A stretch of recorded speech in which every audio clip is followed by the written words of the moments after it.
प्यार से कहना धनंकार जी का बहुत छोटा बच्चा भी स्कूल के लिए एडमिशन लेनी है तो माता पिता को चिंता होती है कि कब होगा, और वो बेचैनी रहती है कि एडमिशन के फॉर्म निकल गए हैं या कोई भी ऐसी बात।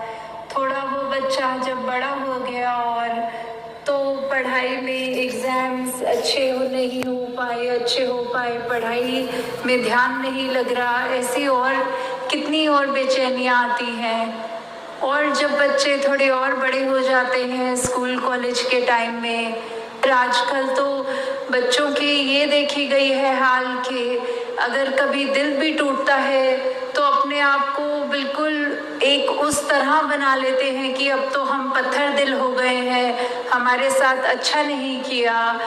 तो भाव क्या है ये सब बताने का कि कैसे आगे जाके भी अगर नौकरी पेशा वाली ज़िंदगी भी होती है तो जॉब नहीं मिल रही या फिर सैलरी कम है, कुछ भी पड़ाव जीवन में जैसे जैसे आते हैं, कभी भी वो सहज अवस्था में एक जीवन को उस तरह व्यतीत नहीं किया जाता। और यही मन के भाव रहते हैं कि काश ऐसा होता तो ज़्यादा बेहतर होता। तो यही एक, अगर हम भक्ति के मार्ग पे चल रहे हैं तो कैसे हर पल हमारा खुद ब खुद उस तरह निकलता है कि एक हमें अपने आप को ज़बरदस्ती कुछ सोच विचार में नहीं डालना पड़ता, जो ना कि किसी ये डिप्रेशन, आजकल जो वर्ड इतना कॉमनली यूज़ हो रहा है, कि हम अगर सचमुच प्रभु परमात्मा निरंकार से हर समय जुड़े हुए हैं तो कोई भी दुनियावी रूप का दुख हमें उस तरह दुखी नहीं कर सकता, और कोई भी स्थिति हमको इतनी सुखदाई भी है तो उसमें भी बहुत ज़्यादा खुशी का एहसास नहीं होता। तो आज सुबह की ही घटना की दासी के पास एक बहन आई और बोली कि उनका 13 साल का एक छोटा बच्चा वो ब्रह्मलीन हो गया है। तो वो बहुत ही उस तरह ज़्यादा रो रहे थे, तो दासी ने सिर्फ ये बोलकर कि निरंकार पूरे परिवार पे कृपा करे, शक्ति बख्शे, और साथ में जब उन्होंने फिर ये कहा कि अगर निरंकार ने बच्चा लेना ही था तो दिया ही क्यों, तो दासी ने बस यही भाव रखे कि जब निरंकार ने बच्चा दिया तब तो आपने शुक्राना किया था, तब तो सवाल नहीं किया था कि ये बच्चा दिया क्यों। और अब जब वही शरीर भी निरंकार का जो पहला प्रण होता है, तन मन धन निरंकार का है, तो वही निरंकार की वस्तु जब निरंकार ने दी और जब चाहे निरंकार ने वो शरीर ले लिया वापस, तो हम उस सहज भाव में क्यों नहीं रह पा रहे।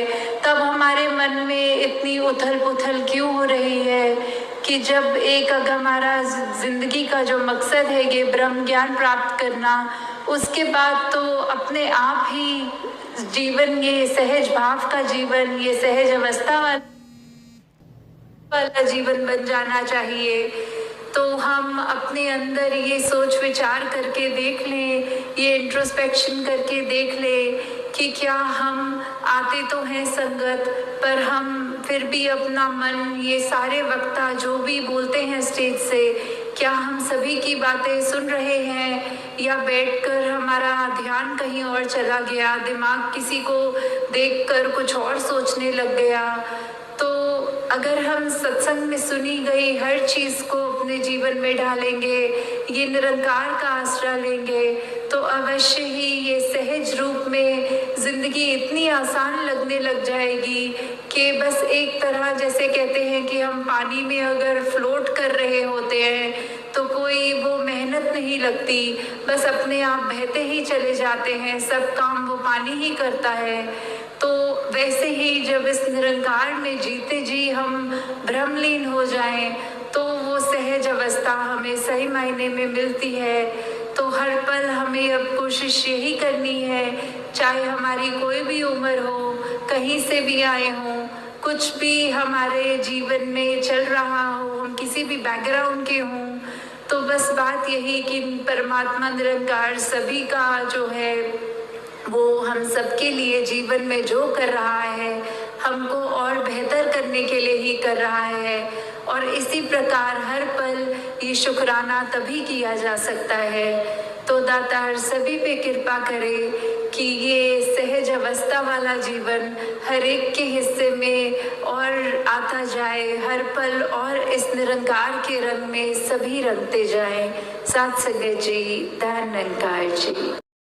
साथ संगत जी प्यार से कहना धन निरंकार जी। साथ संगत जी दासी आप जी के चरणों में एक साखी रखने जा रही है, कृपा करना। एक राजा बहुत दिनों से पुत्र की प्राप्ति के लिए आशा लगाए बैठा था साथ संगत जी, लेकिन पुत्र नहीं हुआ। साथ संगत जी उसके सलाहकारों ने तंत्रिकों से सहयोग लेने को कहा।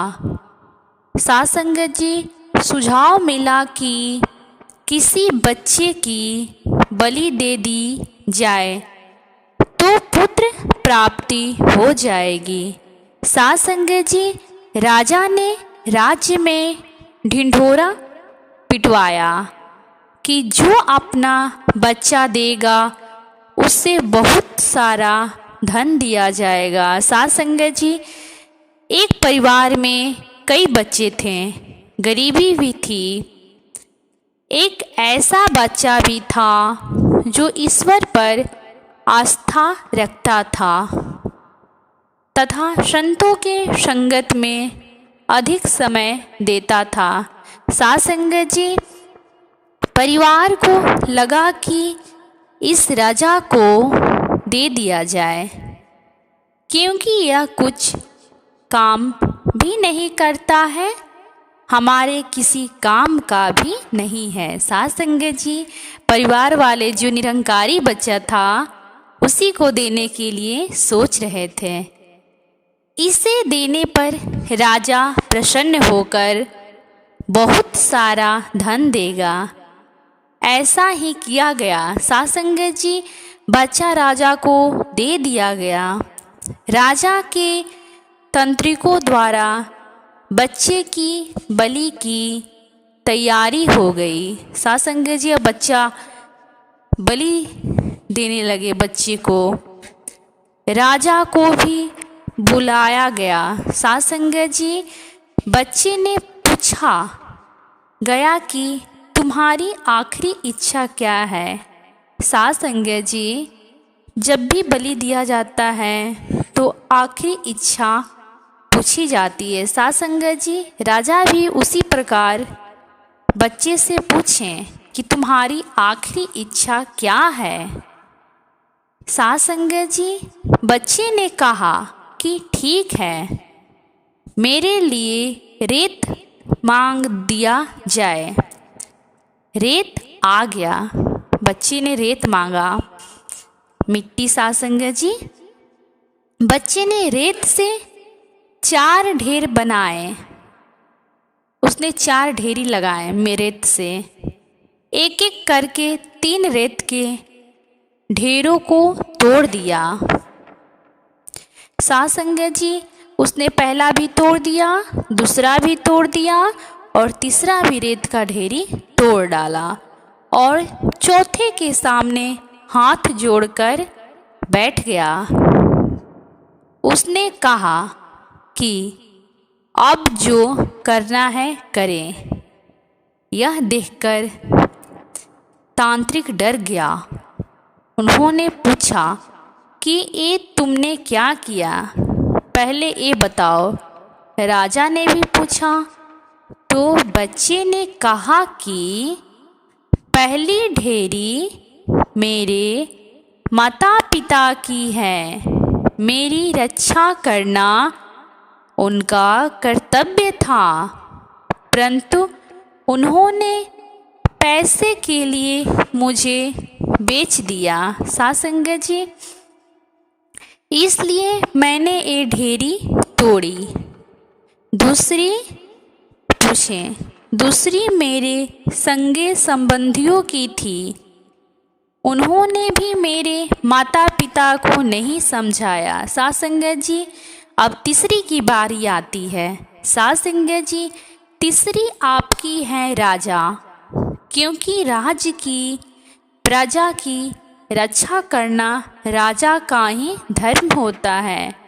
बच्चा ने कहा कि तीसरा ढेरी आपका है, परंतु राजा ही मेरी बलि देना चाह रहा है, तो ये ढेरी भी मैंने तोड़ दिया। सात संगत जी, अब सिर्फ अपने सद्गुरु और ईश्वर पर ही मुझे भरोसा है, इसलिए यह एक ढेरी मैंने छोड़ दी है। सात संगत जी, चौथा ढेरी जो था वो प्रभु परमात्मा की थी। सात संगत जी, उसने वो ढेरी नहीं तोड़ी। राजा ने सोचा कि पता नहीं बच्चे की बलि देने के लिए पश्चात भी पुत्र प्राप्त हो या ना हो। सात संगत जी, राजा ने सोचा कि बच्चों को तो बलि दे देंगे, पर इसके बाद बच्चा मेरा होगा या नहीं होगा, तो क्यों ना इस बच्चे को ही अपना पुत्र बना लें। इतना समझदार और ईश्वर भक्त बच्चा है, इससे अच्छा बच्चा कहाँ मिलेगा। सात संगत जी, राजा ने उस बच्चे को अपना पुत्र बना लिया और राजकुमार घोषित कर दिया। सात संगत जी, जो ईश्वर और सद्गुरु पर विश्वास रखते हैं उनका बाल भी बाका नहीं होता है। सात संगत जी, हर मुश्किल में एक का ही जो आसरा लेते हैं उनका कहीं से किसी का कोई अहित नहीं होता है। सात संगत जी, बड़ी प्यार से कहना धन्यकार जी।